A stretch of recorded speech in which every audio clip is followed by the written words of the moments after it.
В белых одеяниях с искренними намерениями отправляется 11-я группа паломников из Ингушетии. Али Локов, житель Кабардино-Балкарии, хадж совершит впервые. Говорит, что воздавал молитву с сознательного возраста и теперь рад, что увидит святые места и главный ориентир всех мусульман – Каабу. Самая лучшая моя поездка в этой жизни, можно сказать. Давно мечтал поехать.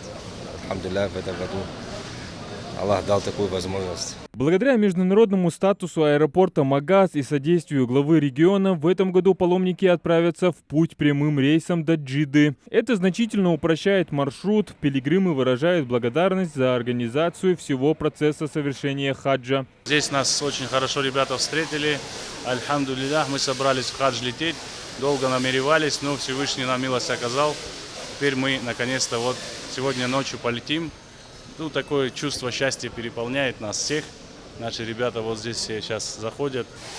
И всем вам тоже желаем когда-нибудь в жизни посетить это священное место, чтобы Всевышний вам оказал такую милость, дал дорогу, дал возможность и дал время. Очень рад ингушскому гостеприимству, которое я в полной мере ощутил за эти 2 дня.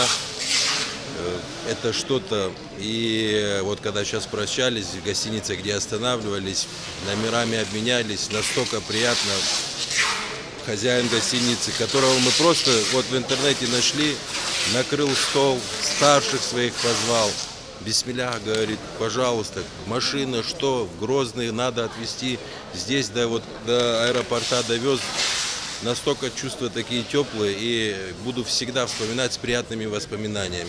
Сегодня в хадж отправляются паломники из Чечни, Дагестана, Кабардино-Балкарии, Адыгеи и Карачаево-Черкесии. И для всех этих людей отправной точкой на священном пути стал аэропорт Магаз имени Сулумбека Асканова. Мы совместно организовали, что нас будет обслуживать Fly Baghdad, и поэтому все остальные паломники тоже захотели через нас лететь, так как наш субъект находится в центре Кавказа. Для всех удобно и подъезд, и приехать, и обслуживать у нас очень хорошо. И таможенная служба во всех мелочах идет навстречу, и пограничники нас очень быстро, технично обслуживают. У нас все налажено. И хотел бы сказать спасибо и таможенникам, и пограничной службе. В Медине паломники посетят могилу пророка Мухаммеда, да благословит его Аллах и приветствует. В Мекке совершат обход вокруг Каабы, где в молитвах будут просить прощения у Всевышнего. Паломники обещают также помолиться за всех мусульман этого мира. Чтобы чистой душой я перед Аллахом встану и буду молиться за себя, за всех. Дай Аллах, чтобы хорошо было. Чтобы мы приехали, все исполнили, все обратный пути, жив-здоров мы приехали. Всевышнего я хочу просить, чтобы мир был на земле. Дай Аллах, чтобы все молодые ребята наши, девочки, чтобы были счастливы. Вы тоже, да, первый раз? Первый раз. Мы одноклассницы вообще. Вместе учились, подружки по сей день. А что вы попросите у Всевышнего? Будем просить мир, чтобы на земле был, чтобы войны не было.